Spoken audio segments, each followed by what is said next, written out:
I'm trying to rewire my brain to like to where habitually whenever I think of somebody, instead of like, because I think where I'm at now is majority of what I think about when I think of like an individual's name comes into my mind. I think mostly positive things, but there are always, like, not always, but some people, like, there might be some negatives that arise as well, which I think is good to make sure that I look out for those things.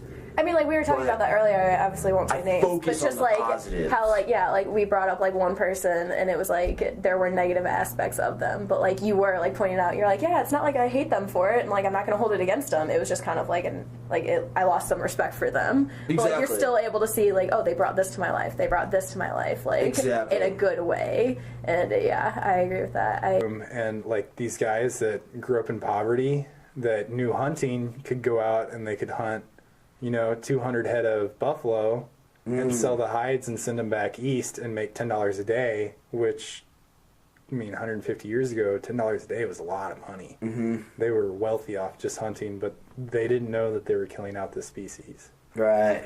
So, unintentionally so, okay. Yeah, and a lot of people just blame it on the white people, but when there's a market for that, the Indians did the same thing. They wanted money too, so... Right. Like... They hunted buffalo for the hides too, because there's a market for it. Yeah, I wasn't really aware of that, because whenever I think back on the history, you're totally right. I think, like, honestly, what the image that comes to my mind when I think of like buffalo going extinct is white men running around ignorantly holding a shotgun in like one hand and a rifle in the other, riding a horse. Riding a horse. Hell yeah! Boom, boom. Yeah, got some whiskey in the back. They want, just and. I just prefer to embrace differences, because you're right. Like, regardless of how different we all are, we're all human. Like, we're all pretty similar. Yeah, exactly. And I had the same misconception too. I was not around different cultures whatsoever. Like, we never had a foreign exchange student, anyone from a different culture come. I was literally surrounded by the same people. They would act the same, talk the same, everything.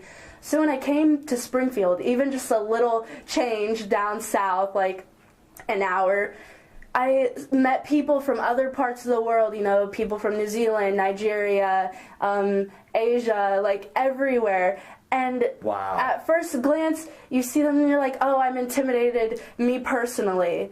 I was like intimidated to talk to other people because I didn't know how to talk to them. I didn't know what their culture's like. But I felt foolish soon after talking to them, because they're just like us. They have the same thoughts, They're like, oh, I'm in America. Like, the customs are different. I don't know how they, approach people, or how I'm supposed to do this or that around them. It's like everyone's having the same human thoughts.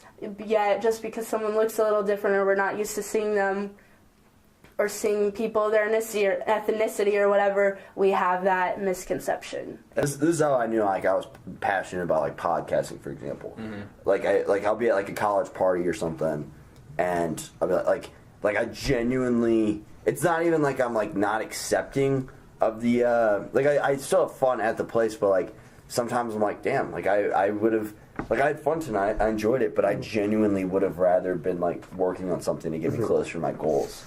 Like, it's not even like I don't think it's an unhealthy level of obsession. I think it's I genuinely enjoy doing this more than this. It's just your interest. Therefore, I'm going to do this. Yeah, exactly. I think that's good. And if you're going to achieve big things, you need a certain level of obsession. Mm-hmm. Totally. So, I don't think there's anything wrong with that. I think more people should probably be like that, if anything. I agree. Makes them more dedicated to what they're doing. Yeah. So I guess more people need to get more experimental, more exploratory with what they could be potentially passionate about. Or maybe they just haven't found their passion yet, so they just inadvertently just go out or something because they don't have anything better to do.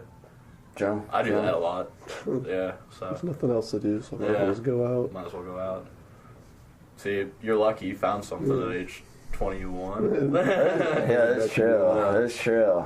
This kind of brought up the thought that it's like a paradox in the aspect that it's extremely ironic, because whenever you have something to look forward to, for example, say you have like a big soccer game, like that night, and you wake up and there's a ton of shit you might not necessarily want to do that morning. Yeah. And then you go on and you go about your day and you do all that shit. But if you have that thing in the back of your mind, that championship soccer game to look forward to, the irony and the paradox is that it's going to bring you to a lot more present moment awareness while you're going about your day.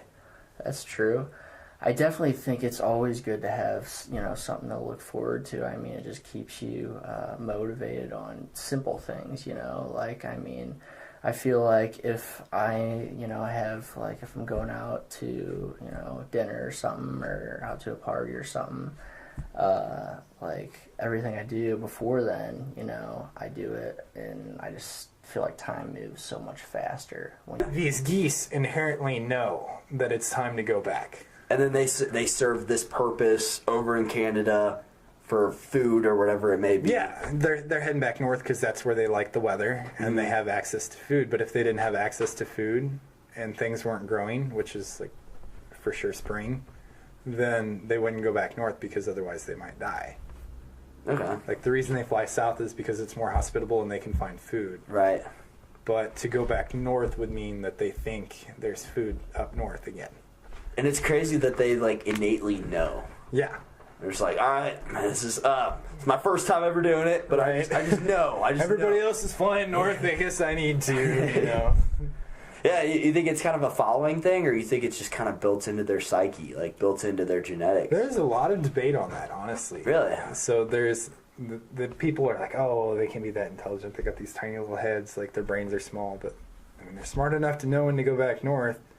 And I think it's kind of interesting, too, because as people, the reason that we're the apex predator is because we can look at all the other predators and all the other animals, and we can pick out the pieces that they do really well, and we can learn from that. So, our ability to read that, since the geese are flying back north, it's spring. Let me plant my crops. That kind of thing has increased our ability to survive.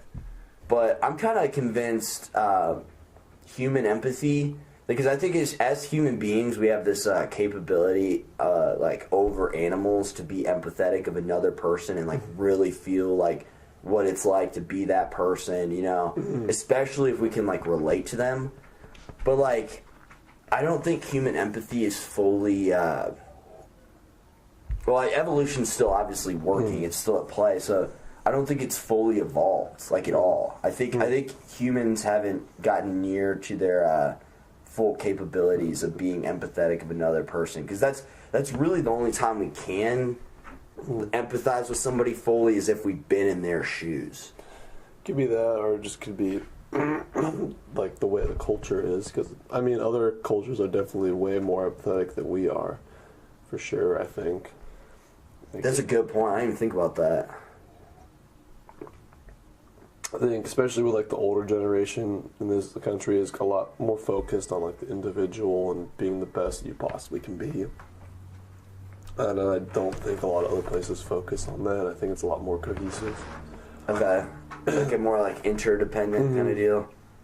Yeah, I know they say that about Oriental cultures, any Asian cultures, kind of. Yeah. Or even one of those things where you push the button on a bear and it has a voice thing and they say. Yeah, I feel like you're thinking of Tickle Me Elmo. Did you ever? That's what I'm thinking of. That is what I'm thinking of. Where you squeeze it and it giggles and shakes and stuff. I had one of those when I was little. And it was honestly. awesome. But this might be a little drastic, a little out there, but I think that's my favorite thing to squeeze is a Tickle Me Elmo. That's a weird sensation to I don't know, favorite thing to squeeze, but no, I loved my Tickle Me Elmo, but when I first got it, I cried every time it would vibrate. Oh, so you got one. When I was little, you yeah. were a consumer of the Tickle Me Elmo. I know, right?